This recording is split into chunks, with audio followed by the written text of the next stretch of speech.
خب شما تپه‌کونا اینجا چی میخواین؟ ما خدمتگزاران آمون بزرگ هستیم و آمدیم که در کشور شما اقامت کنیم. پس میخواین نون مف و خارین گوز جفت بزنین؟ از این خبرها نیست.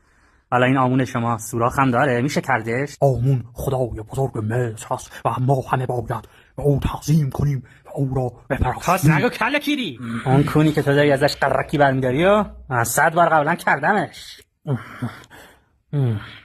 برای این که بذارم شما اینجا بمونین باید قبلش گزینش بشین. قبول است، بپرسید. خب اون چیه که مردا در میارن زنا میخورنش؟ این که معلوم است، لقمه نان حلال.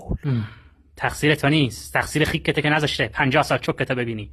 اونی که مردا در میارن زنا میخورنش کیر کاسخوار. رنگ مورد علاقه شما چیه؟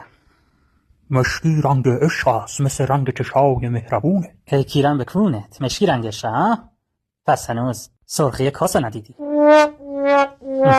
سوال بعدی، آن چیز که دادنش سخت بود، ظرف داره آخرش هم نون داره.